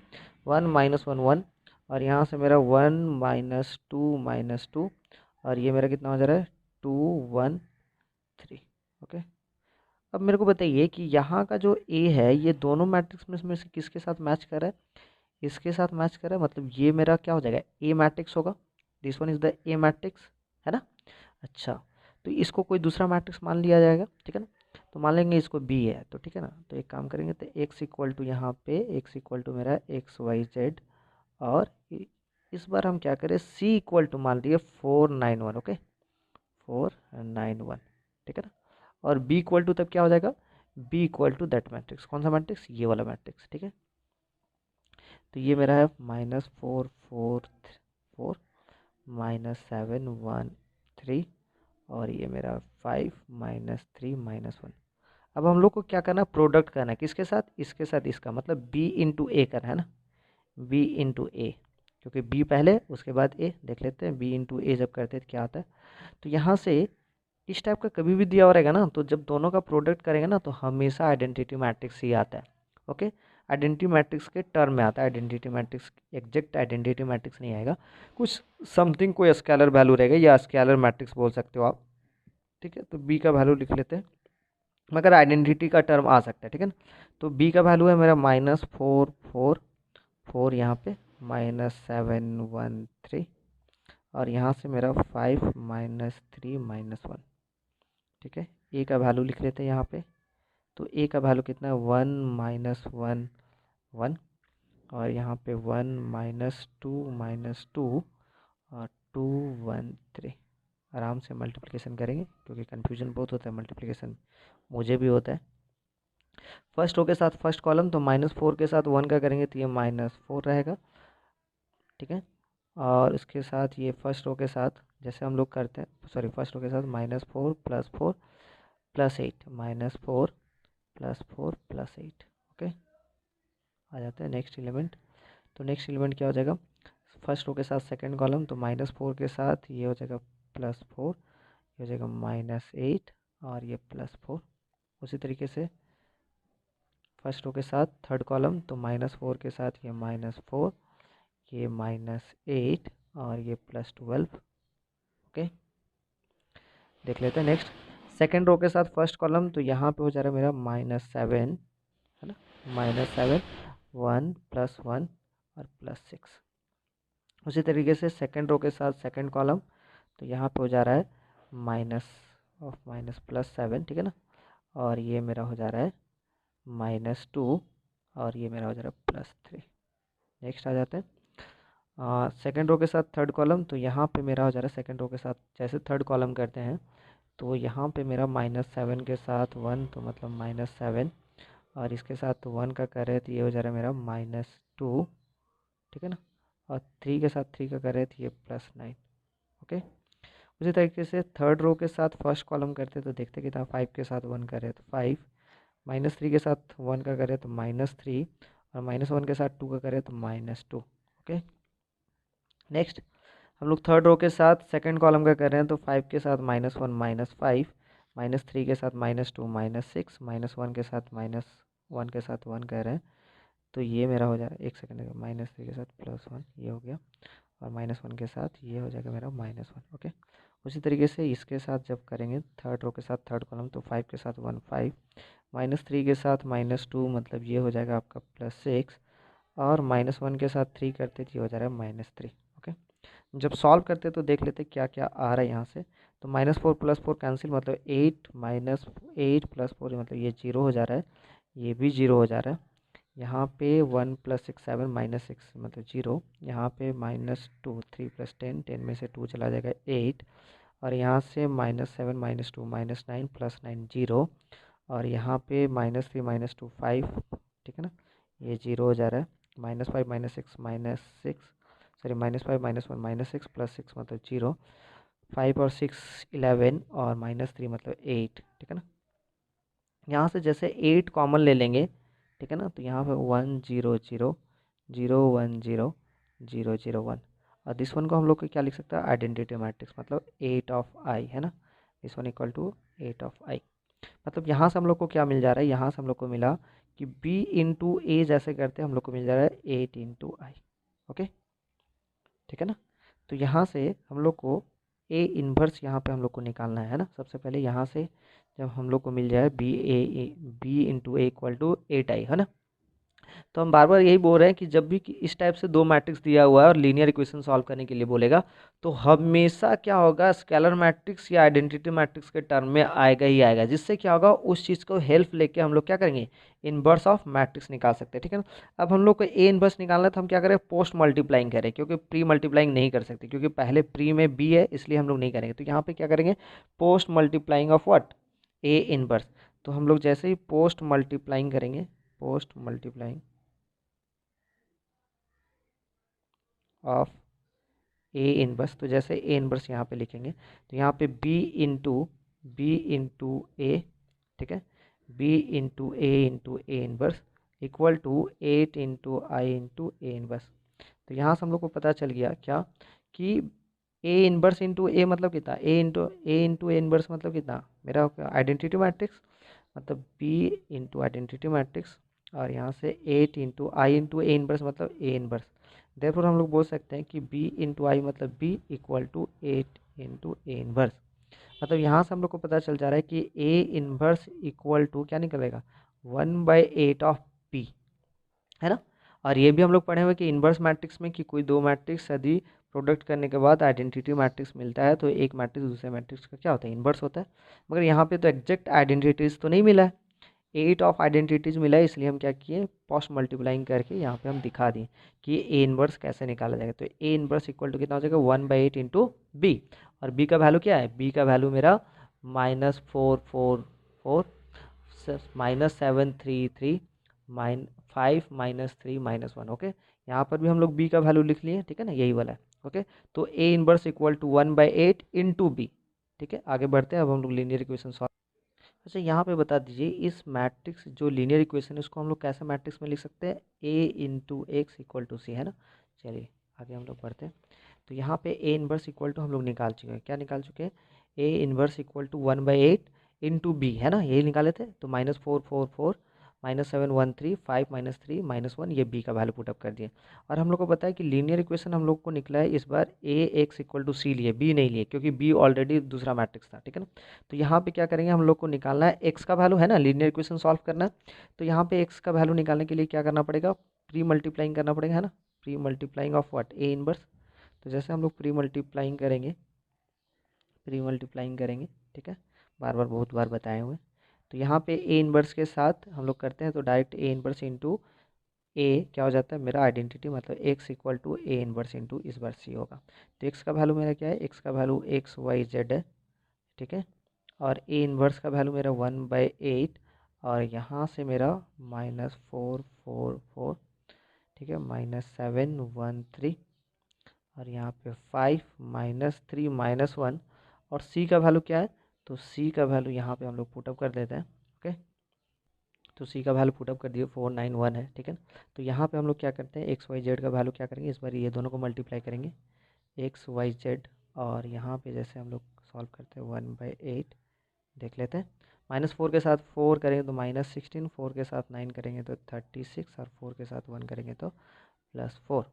उसी तरीके से -7 के साथ 4 करेंगे तो ये -28, और 1 के साथ 9 करेंगे तो +9, 3 के साथ 1 का करेंगे तो +3, 5 के साथ 4 का करते हैं तो 20 -27 -1। ओके, चलिए देख लेते हैं, आगे बढ़ते हैं। तो यहाँ से मेरा XYZ का जो वैल्यू निकला, XYZ का जो वैल्यू निकला 1/8, और यहाँ पे हम लोग क्या करें, -16 +36 +4 मतलब 40, मतलब ये हो जा रहा है 24, और ये मेरा हो जा रहा है, देख लेते हैं कितना, 6 और 3 12, है ना। तो -28 में से 12 चला जाएगा तो कितना हो जाता है, -16। उसी तरीके से -28 में से 20 चला जाएगा तो -8।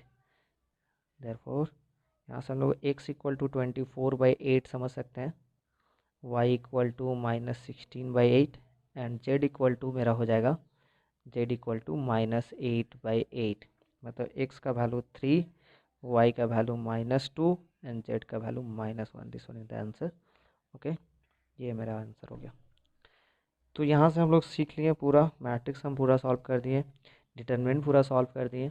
ओके, लीनियर इक्वेशन कैसे होता है, in linear equation sorry linear equation कैसे होता है, उसमें कंसिस्टेंसी क्या होता है, मतलब कंसिस्टेंस क्या होता है, इनकंसिस्टेंस क्या होता है, ये सब सारा बता दिए।